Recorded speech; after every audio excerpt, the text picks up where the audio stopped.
Listen to me because you need to understand what really happens in that quiet space, the space between you finally choosing yourself and them finally realizing what they did.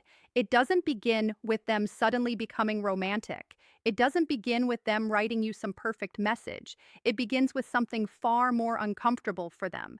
It begins with silence. Because when you stop chasing, when you stop explaining, when you stop trying to make them feel safe enough to love you properly, the world they built inside their head starts to collapse. Not all at once, but slowly, like a room losing air. For so long, they could tell themselves a story where you were always there, a story where you cared more, a story where they could pull away and still feel the warmth of your loyalty waiting in the background. They could call your effort pressure. They could call your needs too much. They could call your love dramatic. And the whole time, you were just asking for the bare minimum: consistency, honesty, presence. But the day you step back, the day you stop sending the extra message, the day you stop giving them another chance to misunderstand you, something shifts. And I need you to understand this. They don't feel your absence when you are still available. They don't fear loss when the door is still open. They don't experience consequences when you keep returning. The moment you truly leave, not with anger, but with dignity, that is the moment the fantasy breaks and reality starts speaking. At first, they try to dismiss it. They tell themselves it's fine. They tell themselves you'll come back. They tell themselves you're just emotional and you'll calm down because that belief protects them from the one thing they hate facing: responsibility. And this is the painful part because you might be sitting there thinking, how can someone lose me and still look calm? How can they act like nothing happened after everything I gave? But their calm is not peace, it's avoidance. Their calm is a shield. Their calm is the habit of disconnecting before they have to feel. Yet what they don't realize is that your silence is not a phase. Your silence is a boundary, and boundaries are terrifying to someone who survived by keeping love at arm's length. So days pass, and the first crack appears. It's small, it's subtle, but it's real. It's the moment they reach for their phone, and there's nothing. It's the moment they have a win or a problem, and the person who used to be their emotional home isn't there. It's the moment they realize the world didn't end, but their comfort did. Because you were comfort, you were the steady one. You were the one who made their life feel lighter, even while your own heart was getting heavier. Then the second crack appears, and it's deeper. It's when they start noticing the gaps you used to fill without even being asked. The gap where your good morning used to be. The gap where your patience used to soften their coldness. The gap where your forgiveness used to erase their consequences. And suddenly, the things they used to take for granted become loud. They remember your voice, not the arguments, but the gentleness underneath them. They remember your care, not the intensity they accused you of, but the devotion they secretly relied on. They remember the way you stayed, and that memory is painful because it comes with an attached truth. You stayed longer than you should have, and they still didn't meet you. And this is where the avoidant starts to feel something they hate feeling: not love, not romance, but disruption. Because between comfort and consequence, there is a cold space where you can't distract yourself anymore. The distractions stop working the same. The casual conversations feel emptier. The attention from others feels shallow. The jokes feel forced. The nights feel longer. And in those longer nights, the mind begins to replay what the heart tried to ignore. But here is the part you must not romanticize, because this is where people get weak. When they start to feel that disruption, their first impulse is not always to come back with sincerity. Often, their first impulse is to regain control, because control feels safer than vulnerability. So they test you.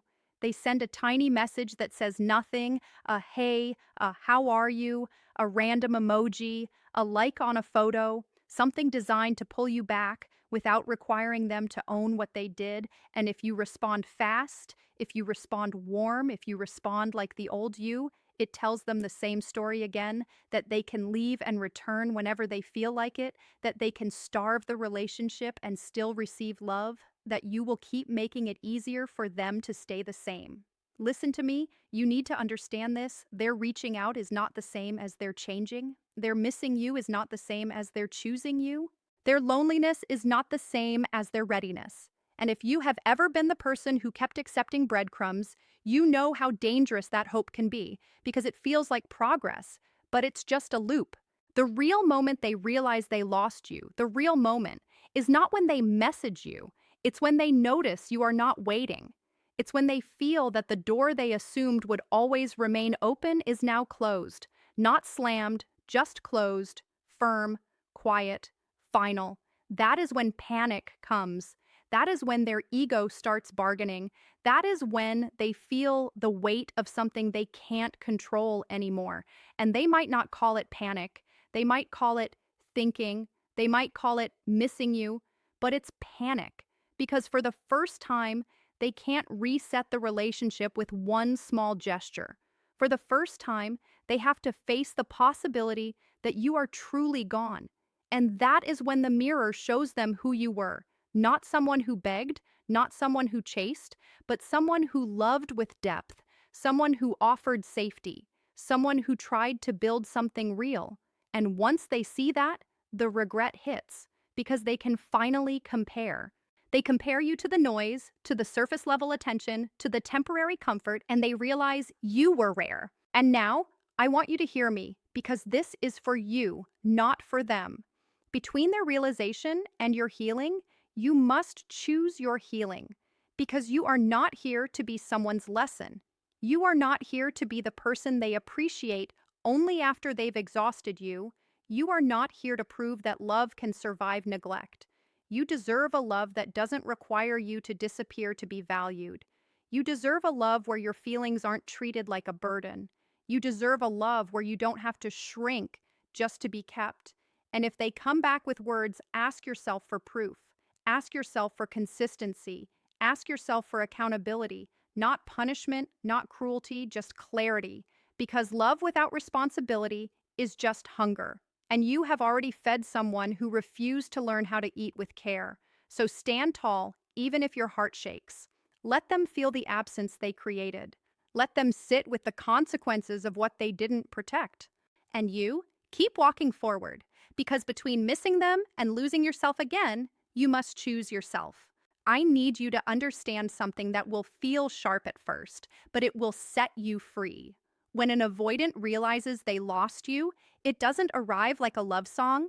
It arrives like a disruption, like a crack in the routine they used to hide behind. They don't wake up one morning and suddenly become brave. They wake up one morning and notice the air feels different.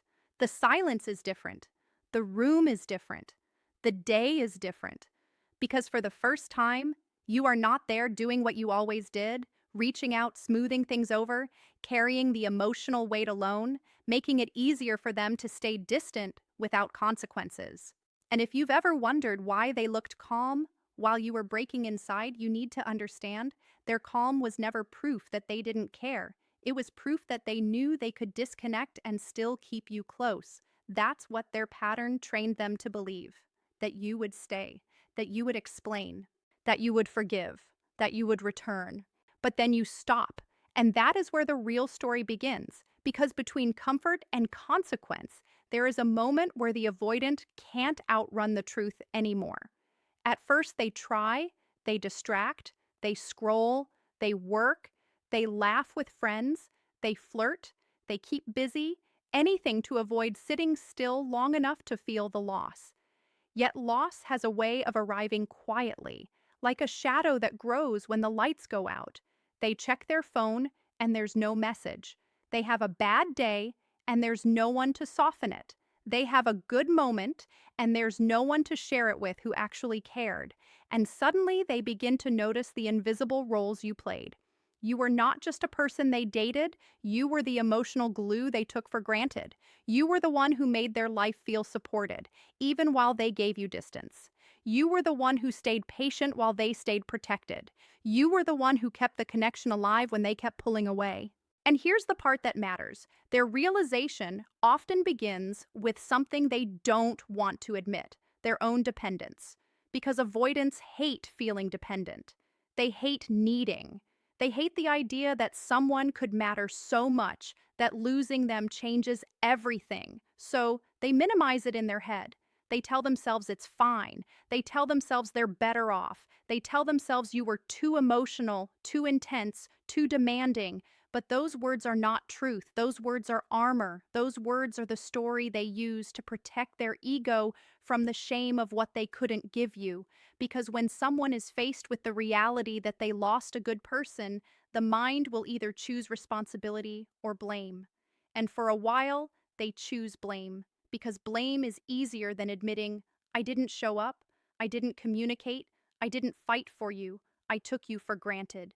Then the next phase comes, and it's more painful for them because it's quieter. The distractions stop working. The casual attention from others feels empty. The jokes feel less funny. The nights feel longer. And in those longer nights, they start replaying the moments they dismissed. Not the big dramatic arguments, but the small ones. The time you asked for reassurance and they made you feel needy. The time you tried to talk and they shut down. The time you cried and they went cold. The time you pulled back and they did nothing because they assumed you would return anyway. These memories don't hit like romance. They hit like shame.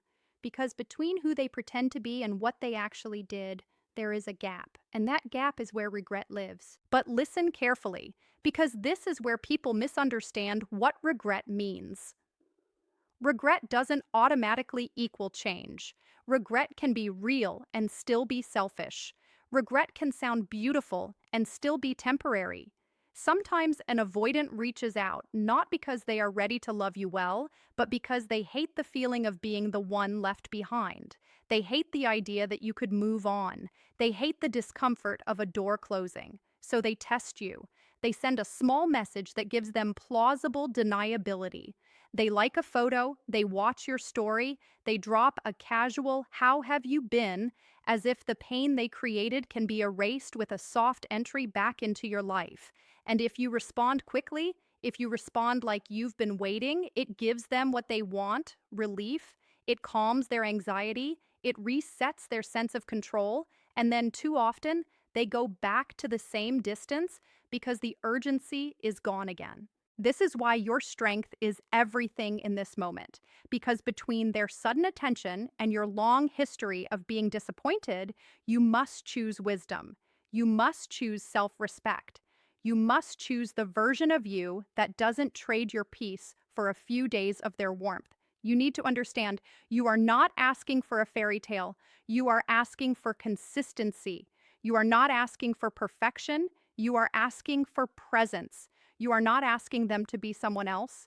You are asking them to stop making you pay for their fear of intimacy.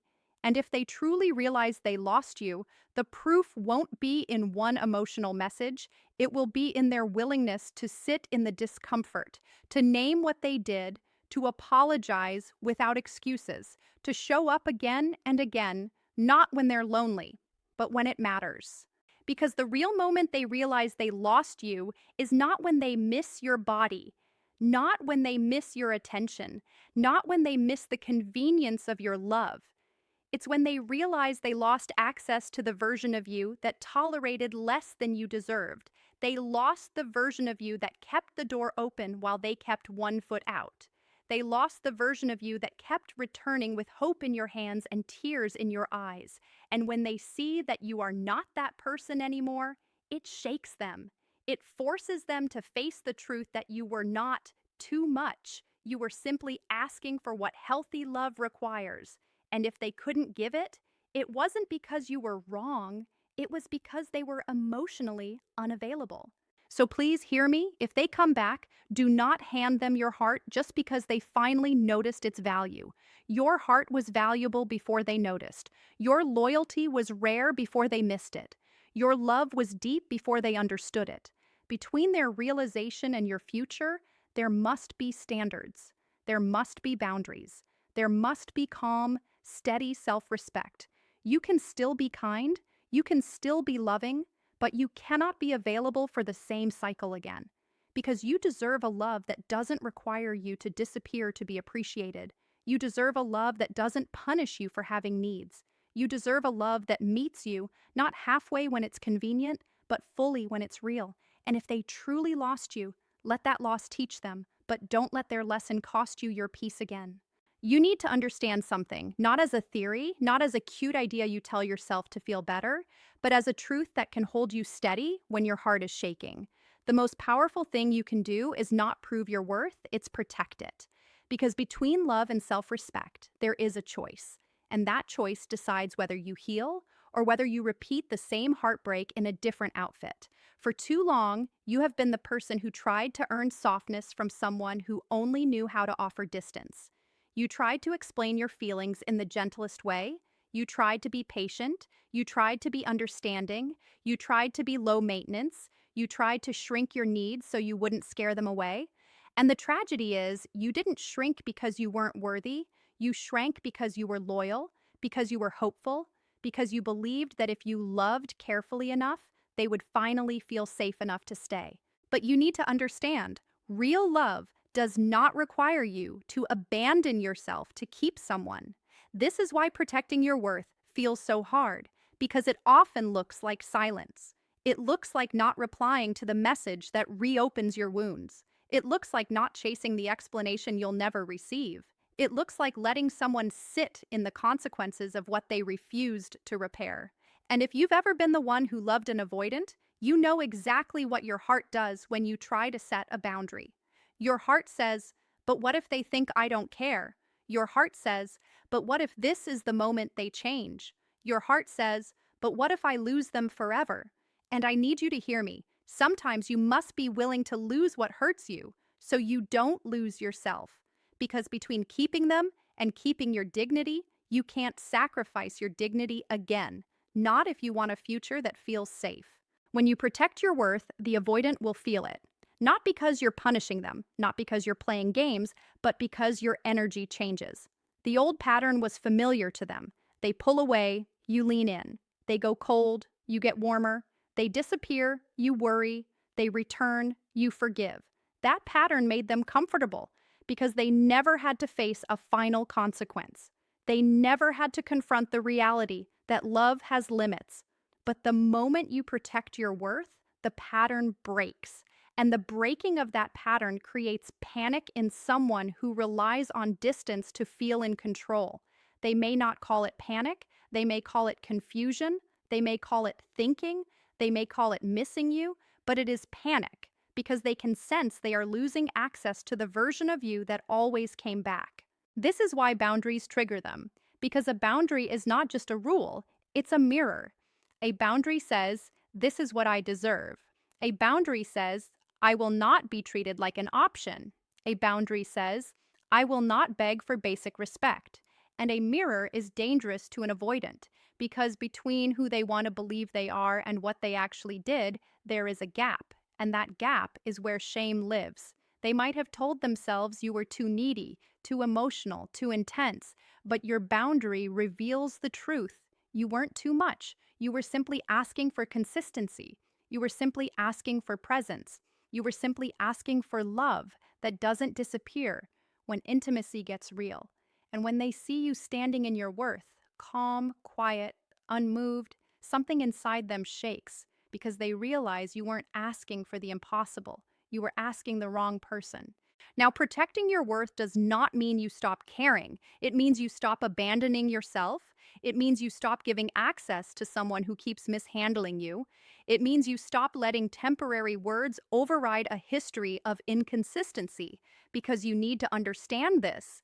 People can say the most beautiful things when they feel loss, but beautiful words are not a relationship.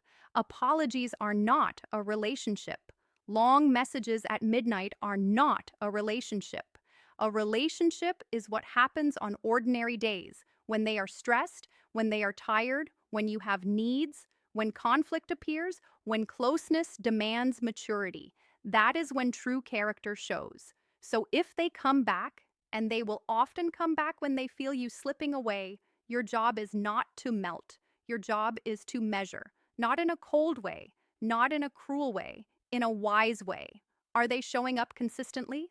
Are they taking responsibility without blaming you? Are they willing to have the hard conversations? Are they changing behavior, not just tone? because protecting your worth also means protecting your future. You cannot keep giving second chances to the same pattern and calling it hope. Hope without boundaries becomes self betrayal. And you know that feeling, the feeling of being in love but still feeling alone, the feeling of waiting for a text and pretending you're fine, the feeling of overthinking every word because their consistency is unpredictable, the feeling of trying to be easy so they don't leave, while your heart is screaming for reassurance. That is not love. That is anxiety. That is not intimacy. That is survival. And you were not made to survive love, you were made to be safe in it. So here is the emotional truth that will help you stay strong when you feel weak. Protecting your worth is not something you do once. It's something you choose again and again. You choose it when you don't reply immediately. You choose it when you don't accept breadcrumbs. You choose it when you don't chase closure. You choose it when you stop arguing with someone's inability to show up. You choose it when you let silence be your answer.